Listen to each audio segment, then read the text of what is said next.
পশ্চিমবাংলায় লাগাতার পিটুনির ঘটনা। এবার ৬ নম্বর ঘটনা বাংলার পূর্ব বর্ধমান জেলা থেকে সামনে এসেছে, যেখানে তৃণমূল নেতা তথা পঞ্চায়েত সদস্যের চপ্পল দিয়ে পিটুনিতে বৃদ্ধার মৃত্যুর অভিযোগ। ঘটনা পূর্ব বর্ধমান জেলার কেতুগ্রাম ২ নম্বর ব্লকের সীতাহাটি পঞ্চায়েত এলাকার।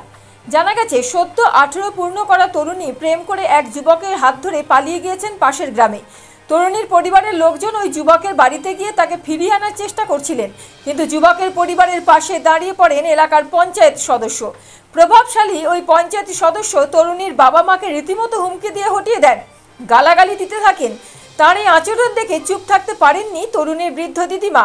তিনি প্রতিবাদ করেন, আর তাতেই পায়ের চপ্পল খুলে পেটানোর অভিযোগ উঠছে পূর্ব বর্ধমান জেলার কেতুগ্রামের সীতাহাটি পঞ্চায়েতের এক তৃণমূল কংগ্রেসের সদস্য বিশ্বজিৎ আচার্যের বিরুদ্ধে। মারের পরই বুকে যন্ত্রণা শুরু হয় বৃদ্ধার, তারপর প্রহৃত বৃদ্ধার মৃত্যু হয়। এই ঘটনায় পরিবারের পক্ষ থেকে অভিযোগ দায়েরের পর অভিযুক্ত পঞ্চায়েত সদস্য বিশ্বজিৎ আচার্যকে গ্রেফতার করে কাটোয়া মহকুমা আদালতে পেশ করেছে পুলিশ। আদালত অভিযুক্তকে 15 দিনের জেল হেফাজতে পাঠিয়েছে। পুলিশ সূত্রে জানা গেছে, গ্রেফতার বিশ্বজিৎ আচার্য কেতুগ্রামের নৈহাটি গ্রামেরই বাসিন্দা। রবিবার রাত্রে বাড়ি থেকেই তাকে গ্রেফতার করে পুলিশ। জানা গেছে, কেতুগ্রাম 2 ব্লকে সীতাহাটি পঞ্চায়েতের এনায়েতপুর এবং নৈহাটি পাশাপাশি গ্রাম। এনায়েতপুর গ্রামের বাসিন্দা গৃহবধূ ইতি দাস এই ঘটনার অভিযোগকারী। ইতি দাসের স্বামী দীপক দাস প্রান্তিক কৃষক। ইতি দাস তার অভিযোগে জানিয়েছে, রবিবার দুপুর 1টা নাগাদ পূজা বাড়ি থেকে নিখোঁজ হয়ে যায়। এরপর বাড়ির লোকজন খোঁজাখুঁজি করতে থাকেন। তারপর তারা খবর পান তার মেয়ে পাশের নৈহাটি গ্রামের বাসিন্দা অর্জুন দেবনাথের ছেলে অভি দেবনাথের সঙ্গে সম্পর্কে জড়িয়ে তাদের বাড়িতেই চলে গেছে। এরপর ইতি দাস, তার স্বামী, ভাসুর, প্রতিবেশী এক মহিলা, ছোট মেয়ে এবং তার মা সবাই মিলে অর্জুন দেবনাথের বাড়িতে যান। ওখানে গিয়ে তারা বুঝতে পারে পূজা ওদের বাড়িতেই রয়েছে, কিন্তু অর্জুন ও তার বাবা মেয়ের সঙ্গে কিছুতেই দেখা করতে বা কথা বলতে দিতে চাইছিলেন না। তখন ওই গ্রামের পঞ্চায়েত সদস্য বিশ্বজিৎ আচার্য চলে আসেন ঘটনাস্থলে। সেও তাদের হুমকি দিয়ে বলেন বাড়ি চলে যেতে, মেয়ের সঙ্গে দেখা করতে দেওয়া হবে না। ইতি দাস জানিয়েছেন, স্থানীয় পঞ্চায়েত সদস্য ওই পরিবারের পাশে দাঁড়িয়ে যাওয়ার পর আর নৈহাটি গ্রামের কেউ মুখ খোলেনি। এরপর তারা আইনের সহায়তা নেবেন বলে টোটো গাড়িতে চড়ে বাড়ি চলে আসছিলেন।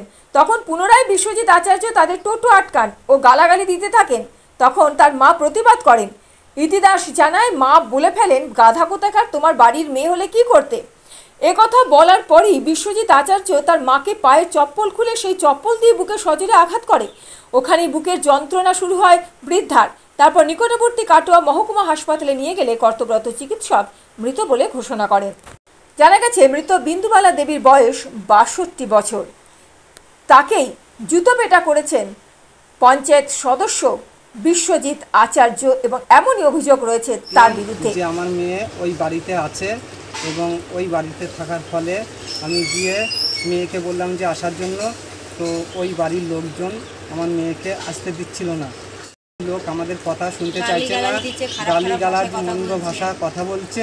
এখানকার যে মেম্বার ছিল বিশ্বজিৎ আচার্য, সে বলছে যে নোংরা কথা আমাকে মারতে আসছে, আমাকে জুতো নিয়ে আসছে। সে বলছে যে তোমার মেয়ে এখানটায় চলে এসেছে, তোমার মেয়ে যাবে না। আমি আমার গ্রাম অঞ্চলের লোকজনকে জানিয়েছি। সে মেম্বার যদি আমার মেয়ের থেকে ফোন নাম্বার নিয়ে যদি বলতো যে তোর বাবাকে ডেকে নিয়ে আয়, যে তুই এখানটায় বিয়ে বসেছিস, তো সে মেম্বার যদি আমাদেরকে ডাকতো তাহলে বুঝতাম যে মেম্বার আমাকে ফোন নাম্বার, আমার মেয়ের থেকে ফোন নাম্বার নিয়ে আমাকে ডেকেছে। সেটাও ডাকেনি, কিন্তু ওদের যে সমস্ত মান্যগণ্য ব্যক্তি লোক আছে বড় বড় উচ্চ পদের, তাদেরকে জানিয়েছে। কিন্তু তাদের তো মেয়ে নয়, মেয়েটা তো হচ্ছে আমাকে আমারও তো ফোন ছিল। মেয়ের থেকে নাম্বার নিয়ে যদি আমাকে ডাকতো মেম্বার, যে দীপক, আমার নাম দীপক দাস, তো দীপক তোমার মেয়ে চলে এসেছে, তুমি একটা মীমাংসায় বসো, কিছু করো, তা জলদি আসো। কিন্তু সেইটা সে মেম্বার করেনি। মেম্বারকে বোঝাচ্ছি, তা মেম্বার উগ্র মেজাজে আমার সাথে নোংরা ভাষায় কথা বলছে, উগ্র মেজাজ দেখাচ্ছে। ওই বাড়িতেই ওখানেই ধাক্কাধাক্কি হয়েছে। যে আমি বলছি, মা এখানে অপমান হতে হবে না, চলিয়ে আমার ভাসুর আর আমার স্বামী আমাদেরকে টোটো গাড়িতে চাপিয়ে দিয়েছে। চাপিয়ে দেওয়ার পরে ওরা গাড়িতে চলে গেছে। আমরাও এক রাস্তা দিয়ে আসবো, ওরা অন্য রাস্তায় বেরিয়ে গেছে। আমরা যখন টোটোতে চাপবো, টোটোওয়ালা গাড়িতে চালাবে, তখন ওই বিশ্বজিৎ এসে টোটোটা টেনে ধরেছে, খারাপ ভাষায় কথা বলছে, যে যা খুশি করে নেন, কী করবেন, কি কোনো ক্ষমতা নেই, যা ক্ষমতা আমাদের হাতে আছে আমরা দেখব। তারপরে আমার মাকে গালিগালাজ দেওয়ার পরে আমার মা বললো, গাধার মতো কথা কেন বলছো, তোমার যদি এরকম হতো, তোমার মেয়ের যদি এরকম হতো, তুমি কি ছেড়ে দিতে, তুমিও ওরকম করতে। তা আমার মা গাধা বলাতে উনি কী করেছে, হাতে জুতো ছিল, বলছে চপ্পল দিয়ে মারবো দেখবি, দিয়ে আমার মা বলছে মার। ওই কথা বলার পরে চপ্পলটা ছুঁড়ে মেরেছে, মুখে লাগেনি, এসে আমার মায়ের এরকম বুকে লেগেছে। আমার মা যে এরকম বুক চিপে ধরেছে, তো সেখানেই সেই আমার মা সে ওইখানেই টোটোতেই সব ঘাড় ফা নিচু হয়ে পড়ে যাচ্ছিলো। দিয়ে আমরা ধরে চিল্লালাম, কিছুটা দূরে গিয়ে চিল্লালাম জল জল বললাম, ওইখানে সবাই ছিল, কেউ জল দেয়নি আমার মাকে। আমরা কান্না করছি, চিল্লাচ্ছি, কেউ জল দেয়নি। দিয়ে কিছুটা দূরে টোটোওয়ালা বলছে যে সরকারি কল আছে, ওই সরকারি কলে ওখানে গিয়ে জল দিয়েছি আমার মাকে। ওই নাকে মুখে জল দেওয়ার পরে আমার মা ওখানেই চলে গেছে। তা উনি ওই মেম্বার বলছে যে তোমরা যদি পারো তো পুলিশ প্রশাসনকে নিয়ে তোমার মেয়েকে নিয়ে যাও। তা আমার মেয়ে নিতে এসেছি স্বইচ্ছায়, কিন্তু ওরা বলছে পুলিশ প্রশাসন দিয়ে তো পারো তো মেয়ে নিয়ে যাও। তা আমরা এই কথা বলেছি, আর আমরা ওই বাড়িতে কোনো কিছু বলিনি। আমরা বললাম ঠিক আছে মেয়ে থাক, আমরা চলে যাচ্ছি, যদি পারি পুলিশ প্রশাসন দিয়ে আনবো। এরকম না করলে তাহলে আজকে আমার মায়ের কিছু হতো না, আমরা বাড়ি চলে আসছি। সে সাথে আমরা মোটরসাইকেল নিয়ে আমার দাদা আর আমি চলে আসছিলাম। এই ফাঁকে টোটোটা ধরে বিশ্বজিৎ আমার শাশুড়ির সঙ্গে খুব উত্তেজনা ভাষায় কথা কাটাকাটি চলছে। এমনকি আমার শাশুড়ি বলছে যে আমি যে তোমার মায়ের বয়সী, আমি যদি তোমাকে গাধা বলে থাকি, কোনো মা যদি ছেলেকে গাধা বলে বা কিছু বলে তার মাথা নিচু করে শোনে, তা তোমাকে আমি ছেলের বয়সী বলে বা মা হিসাবে তোমাকে গাধা বললাম, তাতে তুমি আমাকে এরকম উচ্চ স্বরে উগ্র মেজাজে আজে বাজে খিস্তি খামারি, তারপরে আমাকে জুতো দেখিয়ে এরকম করে হেনস্থা করছো কি কারণে? জুতো দেখিয়েছি, এবার জুতো মারবো, ওই মারবো বলেই মানে মুখ থেকে না শেষ হতে জুতোটা মারলো। তা সেই আমরা শাস্তি চাই, আমরা কিচ্ছু চাই না, আমরা শুধু শাস্তি চাই যেন আমার মাকে তো ফিরে। আমার শাশুড়ি মা মরার একমাত্রই কারণ ওটা বিশ্বজিতের কারণে। কারণ বিশ্বজিৎ যদি এরকম উগ্র মেজাজ আমার শাশুড়ির সঙ্গে যদি না করতো, তাহলে হয়তো আমার শাশুড়ি মা মারা যেত না। সঙ্গে সঙ্গে টোটো ধরে আমাদের কাটোয়া মহকুমা হসপিটালে ভর্তি করালাম। সেখানে ডাক্তারবাবুরা চেক করে দেখলো যে আপনার শাশুড়ি আর জীবিত নেই। আমাদের কেতুগ্রাম থানাতে গেছি, গিয়ে পুলিশ প্রশাসনের কাছে গিয়ে আমরা এসব কিছু জানালাম। জানিয়ে বললাম যে আপনারা আমার বিচার চাই, যে এই বিশ্বজিতের কারণে এইরকম ঘটনা হয়েছে, তো আমরা এরকম বিচার চাই। এরপর রাত্রে বিশ্বজিৎ আচার্য, অর্জুন দেবনাথ এবং অভি দেবনাথের বিরুদ্ধে এফআইআর দায়ের করেন ইতি দাস। রাতে বিশ্বজিৎ আচার্যকে গ্রেফতার করে পুলিশ।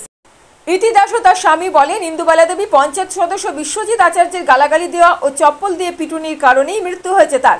একজন বয়স্ক মহিলা ছেলের বয়সী বিশ্বজিৎ আচার্যকে যদি গাধা বলে থাকেন, তাহলে উনি ওইভাবে মায়ের বয়সী একজনকে কি করে মারতে পারেন? আমরা মানতেই পারছি না মায়ের এমন মৃত্যু। অন্যদিকে তৃণমূল কংগ্রেসের রাজ্য মুখপাত্র প্রসেনজিৎ দাস বলেন, পারিবারিক ঝামেলায় যাওয়া উচিত হয়নি তৃণমূলের কারুর। এইভাবে একজন বৃদ্ধাকে মারা এবং তার ফলে মৃত্যু খুবই দুঃখজনক ঘটনা। খুব দুঃখজনক ঘটনা। এখন কেউ যদি এ ধরনের অন্যায় করে থাকে, দায়িত্ব তার নিজের, এর সাথে পার্টির কোনো সম্পর্ক নেই। আর এসব ব্যাপারে পার্টি যায়ও না, যাবেও না। ব্যক্তিগতভাবে তিনি কেন গিয়েছিলেন, কি করেছেন, সেটা তো আমার জানা নেই। তো সুতরাং পারিবারিক ঝামেলা আমি বলতেও পারবো না কেন গেছে। তো পুলিশের কাছে অভিযোগ জমা পড়েছে, পুলিশ তদন্ত করে গ্রেপ্তার করেছেন। পুলিশ তদন্ত করে রিপোর্ট দেবে, যদি মনে করে সে দোষী নিশ্চয়ই তার শাস্তি হবে। জুতো করে মারা হয়েছে, অন্যায় হয়েছে, আমি তো বলছি ঘটনাটা দুঃখজনক ঘটনা এবং এই ঘটনার তীব্র নিন্দা করছি। তবে এর সাথে পার্টির আমাদের কোনো সম্পর্ক নেই। আইনত যার ব্যবস্থা হবে, সে যদি দোষী হয় তার বিরুদ্ধে ব্যবস্থা হবে, এর সাথে দলের কোনো সম্পর্ক। কিন্তু পঞ্চায়েত সদস্য এই রোয়াবেই তো তিনি গেছিলেন সেখানে। দেখুন, কেউ পঞ্চায়েত সদস্য এমএলএ হতেই পারে, কিন্তু তার ব্যক্তিগত সে কী করলো তার সাথে পার্টির তো কোনো সম্পর্ক নেই। তাকে নিয়ে তো আর সে কী করবে সেটা তো পার্টি জানতে পারে না। তো সুতরাং সে তো পার্টিকে জানিয়ে যায়নি। তো সে যখন গেছে, দায়িত্ব তার, আইনের পথে চলবে। যদি কোনো অপরাধ করে থাকে পুলিশ তার বিরুদ্ধে ব্যবস্থা গ্রহণ করবে। Bureau report, mobile news 19।